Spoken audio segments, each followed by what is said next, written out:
to another episode. Today we find ourselves down near Dwellingup at the Fawcett track. Now it's been a while since we've done the old Captain Fawcett track. There is the entrance sign there. This road here is called Nanga Road and it's just past the old Nanga town site if you're looking for the entrance. So reason for checking this track out today is because we'll go through a few things along the journey, but track has opened for the season. It is a seasonal track, and the people that run the Facebook page tell us that it's no longer a beginner's track. So I'm here with Anthony to check it out, just to see how badly the track has deteriorated, and we'll bring you guys along for the journey. And I'll tell you a little bit about why this track closes and why it stays closed for so long, because a lot of people wonder. Why does it stay closed for so long? But we'll get to that a bit later. So it's going to air down to about 25 psi. Shouldn't be anything too crazy along here, and then we'll get going. All right, cheers guys.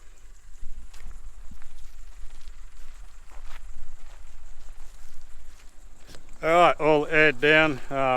One thing I do need that I haven't got out yet is a bottle of water. So I'll just grab one out of the fridge. Now, for those of you that do ask, the fridge slide I have is a Slide It solution slide. As you can see how much easier it is for me. For those that are vertically challenged, it is ideal for you to be able to reach in and grab your drinks out. So if you want to know where to get your hands on one of these in Malaga, Slide It Solutions, drop in there and see Jace.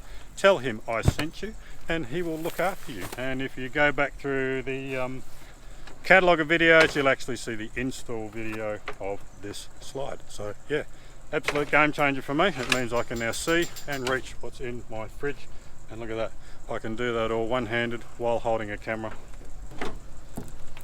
and closing the tailgate at the same time. See how talented us YouTubers are? I think I might have just shut my fridge cable in the tailgate, so yeah I did. So we'll just get that out of the way and we'll try that again. So alright, ready to hit the track now, so we'll see you at the track.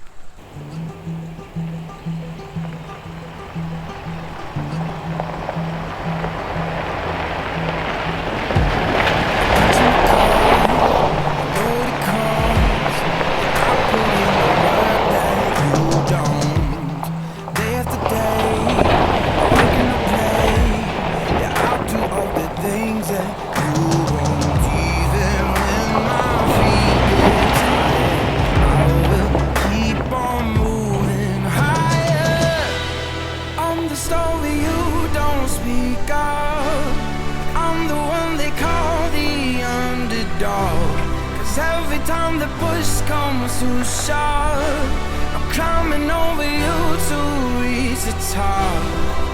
Cause I want everything and nothing at all. Yeah, I want everything and nothing at all. Cause I want everything and nothing, nothing at all. Don't care what you think or what you believe, cause I'm gonna turn the world upside down. If you want a shot, just set in the ring. I'ma show the bones like thunder.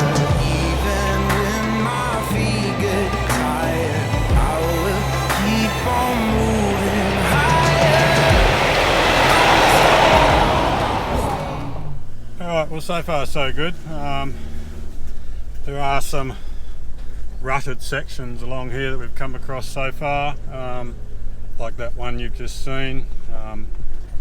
Could quite easily straddle that if you wanted to. You don't have to go through the ruts, but you know, thought I'd go through them because it looks better on camera. So. But yeah, so far so good. It's not too bad. I am in low range, just because that is much better for the car, and I know there's some slightly technical bits coming up later on, and you know, I just like to drive in low range. You could do this in high range if you wanted to. Hell, I'm sure some people could even do this in two-wheel drive, but I would not recommend doing an off-road track in two-wheel drive, because when you do come to a difficult bit, you spin wheels, and that's when you start to dig holes and leave a mess for the next person. So always recommend use four-wheel drive when off-road, and I in particular like to use low range because it's better for the car. So anyhow, we'll keep trundling along this track. Now I'm only doing about 20 k's an hour. I'm not in any rush. It is a skinny track. It's It's not a one-way track. People do it from the other direction. We have come across one person who was airing up at the start of the track, so they've obviously done it the opposite way. The only trouble is there's not a lot of room to pull off, so if you've got a convoy of cars coming through and someone's coming the wrong direction, that person's got to find somewhere to hide. So I would recommend doing it from the dwelling up end if you want to do this track. So anyhow, let's keep trundling along and see what else we can find. Like this bit here. Yep. That wasn't difficult. Alright, first major obstacle of the track. We have come across a bog hole. Now that never used to be there. That used to be a small hole. And I did say to Anthony, no mud. You said no mud. I was saying no mud? Yeah. So how do you know there's mud in there? It's just water. So yeah, that has deteriorated somewhat since the very first time I did this track. That was just a puddle. But yeah, oh well, we're going to poke it with a stick. Always recommend poking things with a stick and checking their depth and checking how soft they are. But once upon a time this was quite firm base, but doesn't look all that firm now, but we will check it out. All right, let's find a stick. Anybody bring a stick? Yeah, but that's the last resort. I'd rather find one than use one. Which bit you want to poke? All right, so this actually looks like it's now the chicken track. That looks pretty firm.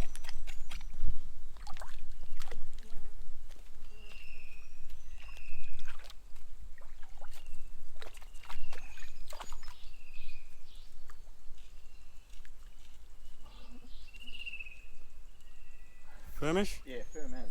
Firm as? Check the depth. Looks alright. What about the main line? Are we going to poke that one? Yeah. Let's have a couple more pokes here, hang on. Yeah, alright, so you're talking about just over knee deep there. Alright, and that's hard alright. bottom. Let's have a look at this one.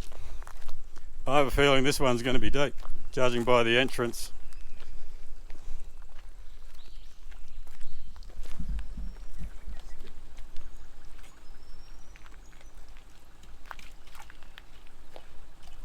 Still hard.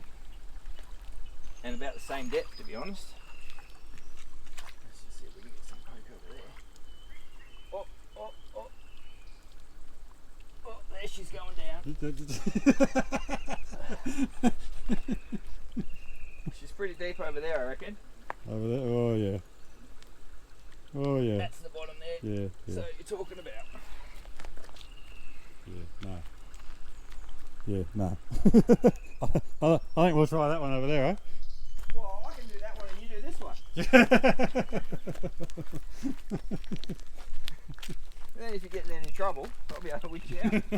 You're Thanks. using your winch. Thanks, mate. I appreciate you. This is the real chicken track here, I think. Is it? Yeah. That's really hard there, but yeah, I reckon this one. Yeah, that far side. Oh, that's. I reckon you're dropping in about waist deep. Yeah, all right. Over there. There you go, folks. If you're doing this track and you come across this first bog hole, stay out of the one on the right. There's actually water weeping in. Look, you can't see it on the camera, but there's actually water dripping in there from the edge there. So there's obviously some kind of spring or runoff up in the hill there, and it's keeping that bog hole full of water. So I'll leave the stick here for you. oh, thanks, mate. There you go. There's a stick. Anybody wants a stick? There's one right there. You don't even have to look for You it. don't need to throw it in the bushes when you finish with it. All right, let's get across this thing. All right, here we go through the first bog hole. And yes, I'm taking the chicken track. So I'm a strong advocate of, if you don't have to do it, don't do it.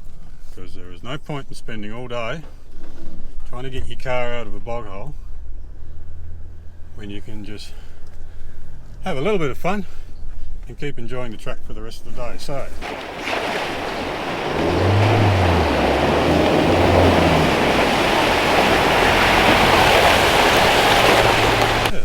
bad. That was still a little bit soft, but wasn't too bad at all.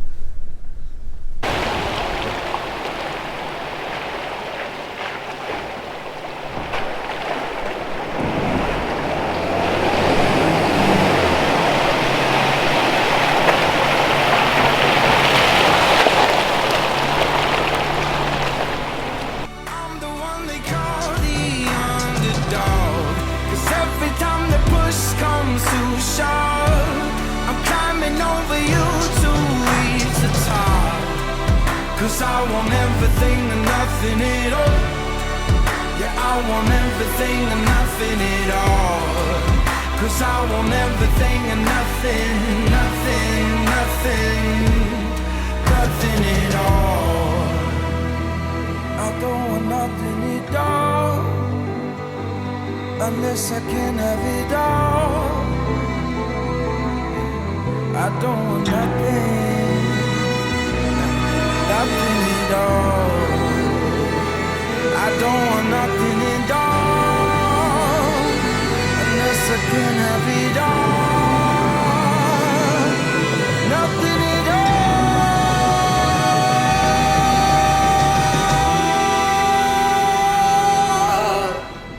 Yeah, I am not the favorite son, but I'm the one who's been here all along.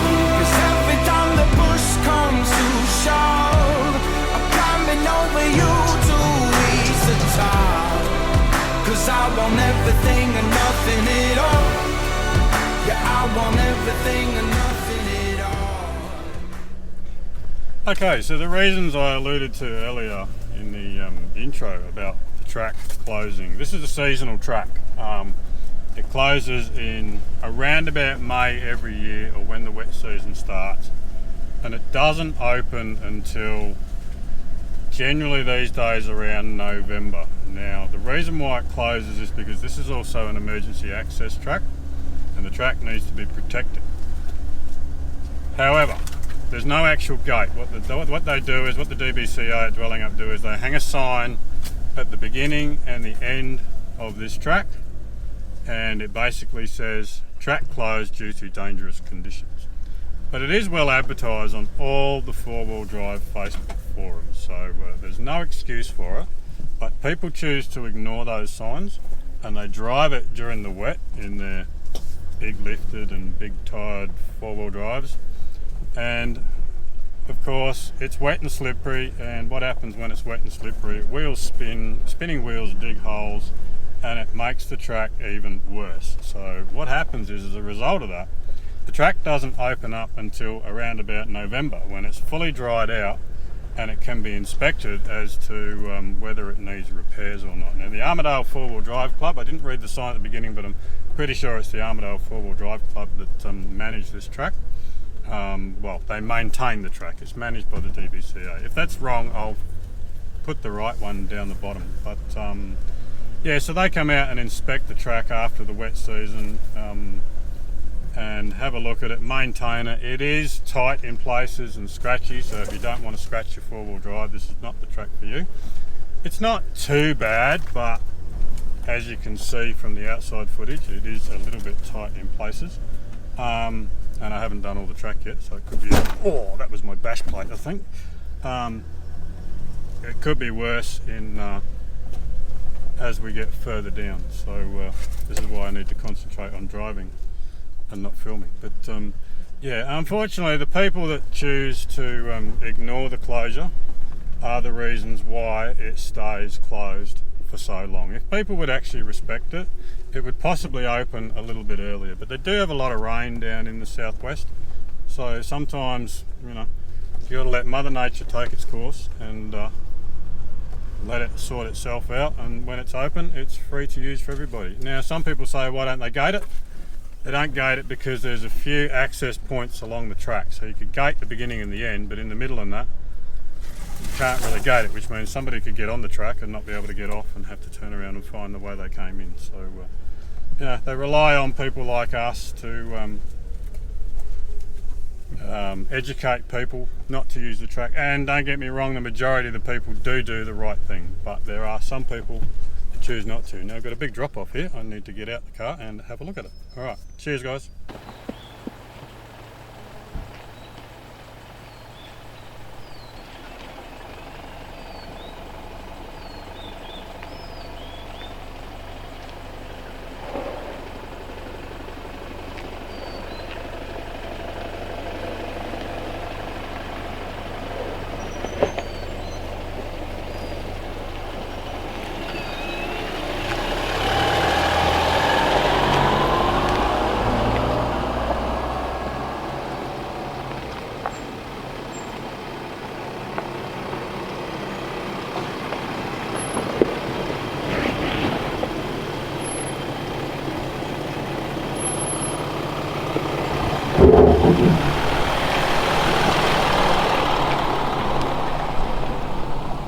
Well, that wasn't too bad, just a bit of a drop down, first gear, low range, just let it find its own way down. That was fine. Pretty easy climb up on the other side. So yeah, I can definitely see how they're saying this track has deteriorated. The very first time I did it was probably about 5 or 6 years ago, the very first video I ever did, when I brought Sophie, the border collie, down here. She'd love this right now. But another thing to watch out down here is the blackberries. I just got caught on one, nearly ripped my shirt. So my brand new shirt. But be very careful of them. So especially if they're coming in through the window and flicking you in the face, that could be fairly nasty. All right, let's keep plodding along. Okay, so we've reached a little section I'd like to tell you a little story about. Over my left shoulder is what's normally a bog hole. Now when the track's wet, that is full of water and it's almost full to the top. Now if you go back on the channel and have a look at the GQ and its natural habitat. Now this is a fascinating creature known as the GQ, and here it is in its natural environment. What's it doing, you might ask? Well, some say these creatures get very hot, so they seek out these bog holes in an effort to cool themselves down. That is that bog hole there. So I'll tell you a little story. When I first started with West Coast 4x4 recovery, my first major recovery job was a young lad had borrowed his dad's Hilux. The Hilux wasn't really set up for four-wheel driving, it was set up for camping but not four-wheel driving. Got his girlfriend on board and they decided to come out here, I think for an overnight camp. Which reminds me, you're not actually allowed to camp along this track. There is a sign up at the beginning that says no camping. But however, track was also closed, so I shouldn't have been out here anyway. He came across this section of track, and I'll just pan back this direction and show you. So through there is the main section of track. Through to the left is a bog hole. Now, the main section of track is only 300 mil deep, but it was covered in water, and it is deeper towards the end and has a bit of a jump up. Not that bad, but you know, a bit of a jump up. So he in his infinite wisdom decided that that could possibly be the best option. Now the trouble is, as soon as his nose went down into the bog hole, he's got hung up on here, this section here, hung up on that, wheels into that embankment. So I literally had to set up a snatch block off this tree and winch him out that way. However, I had a bit of trouble with the winch and I ended up snatching him out from that direction behind me, and we had to dig some of the bank away to get him out. But yeah, the moral of this story is you should always walk things if you're not sure about them, rather than just dive nose in, because that is a slush pit. That he could have quite easily driven through in the car that he had. He would have had absolutely no issues whatsoever. So and you may wonder, why are we coming out when the track's closed? We do have permission to come out when tracks are closed, because stranded vehicles out in the bush are not a good idea. Stranded people out in the bush are not a good idea. And if the vehicle is left there, it can also be an environmental issue. So we can come out and get you out, even if you're in a position that you're not supposed to be in. And all will be good in the end. You'll get your car back and you'll get back on the road. But yeah, that's not the option. All right, let's carry on this track.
Alrighty, we just pulled off the track because we found this magic little spot. Now, I'm not going to call it a campsite because you're not allowed to camp along this here, but it's definitely been used as a campsite, and you can tell because there's a fire pit, which to whoever's camped here's credit.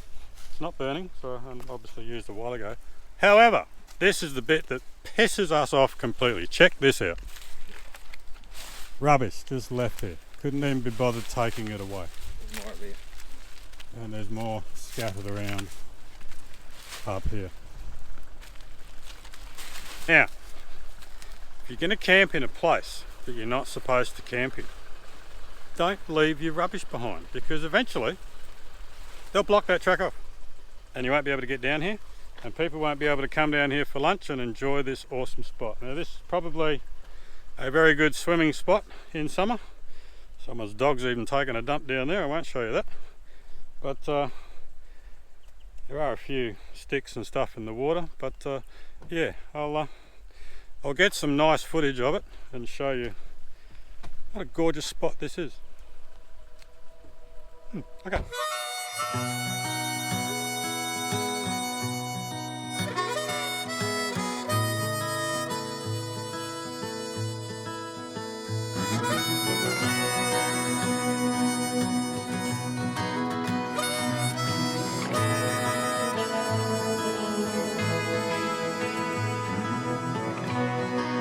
Are you coming home soon?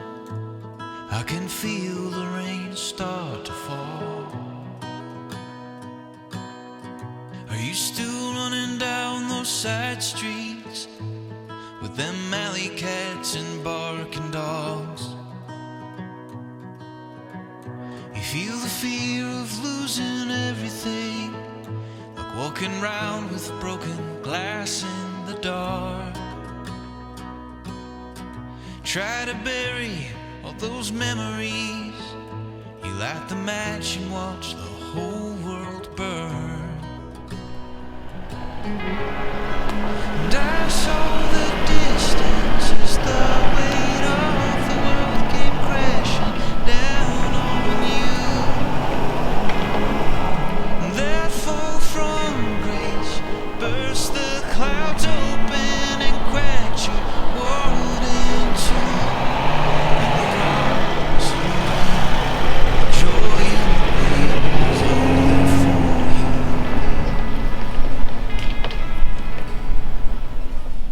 you. Alright, that wasn't really lunch stop or anything. It's only 10:15 in the morning, so just wanted to go down the river and show you what it was like, because there's a beautiful spot along here, but yeah, people that leave their rubbish behind, and I know it's none of you guys, there's always the odd bad egg that does it, and just got to get the message out there to people. Take your rubbish out with, if you bring it in, take it out. It's not that hard. So everybody carries a bin. If it's just a bloody rubbish bag in the back, or you've got a wheelie bin on your spare tyre, pick your rubbish up and take it out, and these places will stay open for everybody to enjoy. So let's keep trundling along. We're well past the halfway mark on this track now, so we'll see what sort of condition the rest of it's in. Alright, cheers guys.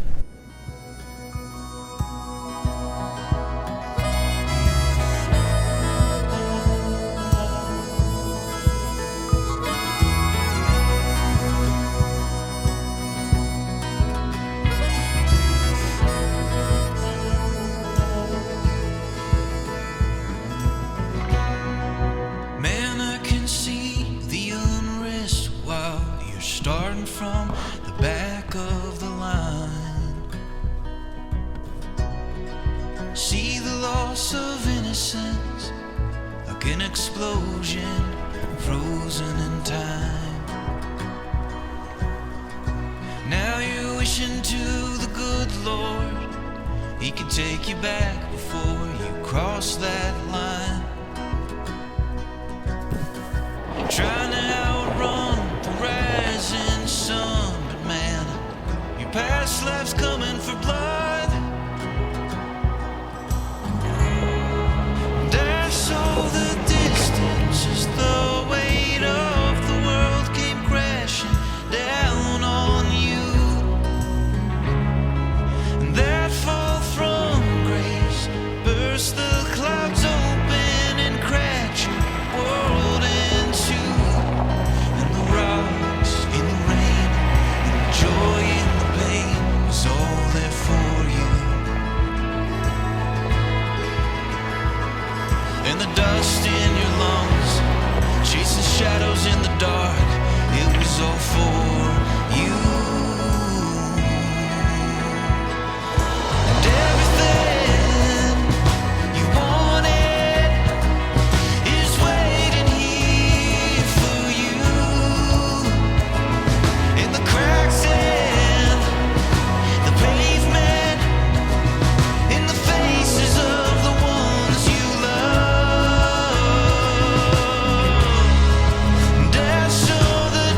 guys, well as you can see, that is the official end of the Captain Fawcett track, and this road I'm standing on here is called Driver Road.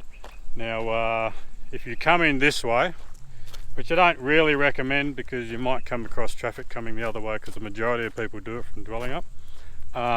It's got Lane Pool Reserve sign on it. Now I know that does say camping, but that's at Lane Pool Reserve. That is not along the Captain Fawcett track, and it tells you all the details there of where you can actually camp.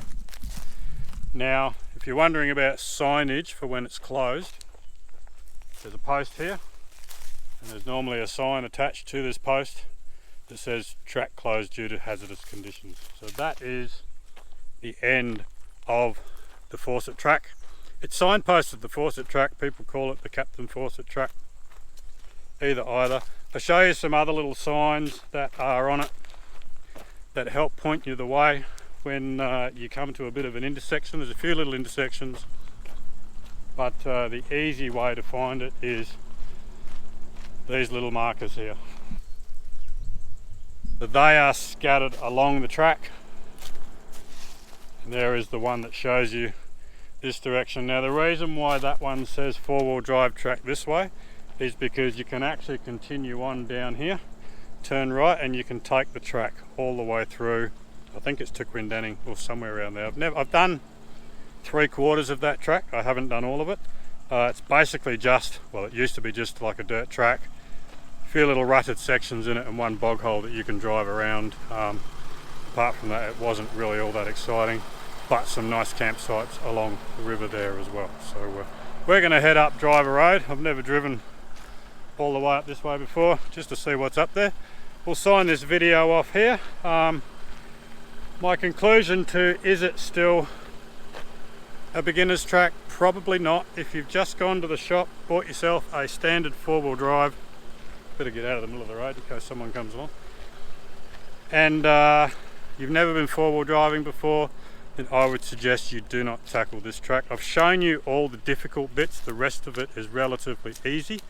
If you've just got yourself a four-wheel drive, it's modified, it's got a bit of a lift, or it's got some reasonable off-road tyres, and by that I mean all-terrains, mud terrains, and probably a size or two bigger than a standard tyre, and you've got somebody who's experienced with you, by all means do the track. But if you've never been four-wheel driving before, I would suggest go with someone on this track before you attempt it alone. But it wasn't all that difficult, but that's me and Anthony. As I said, we filmed the difficult bits. There was a couple of bits there that have gone, oh, they're a bit more difficult than they used to be, so it's definitely seen some action during the wet season. But yeah, this is why it closes, so it doesn't get destroyed. Now I have been told in the past that they grade it. I can't see any evidence of it being graded. I could be wrong, but some of those challenges have gotten far more worse than the last time I did it, and they're still there. So if they were graded, they wouldn't be there. So yeah, there's definitely been some maintenance along it. There's some flies buzzing around, some big bloody flies down here. I don't know what they are, but they're not marsh flies. They are freaking huge. Take a chunk out of you if they get hold of you. So yeah, they've done a bit of clearing, picked up some fallen trees, but the challenges are definitely worse. One bit of water in that bit that we went through, and I would suggest stay out of that main section because you'd probably lose the right hand side of your car. So anyway, that is my advice for what it's worth on this track. Thank you so much for watching. To our Patreon supporters, thank you so much for your support. If you'd like to become a Patreon member, the link is down there in the description somewhere. And if you'd like to help support us by merch, there should be some new merch in the online now on the webpage, www.perth4x4-adventures.com.au. We should have some patches, some stickers, some t-shirts, and there's some of the old Jeep merch there which is on sale for 40% off. So jump on there, buy a few things, help us out, and we will be forever grateful. If you haven't already subscribed, make sure you subscribe to the channel. Make sure you hit that like button and share. Tell all your friends. Really love to get to about 5,000 subscribers by the end of 2024. That's my goal. So if you're not already subscribed, please smash that subscribe button. All right, guys, you take it easy, and we'll see you in the next adventure. Cheers. In the rain and the joy and the pain was all there for you. In the rocks, in the rain, the Joy mixed with pain was all there for.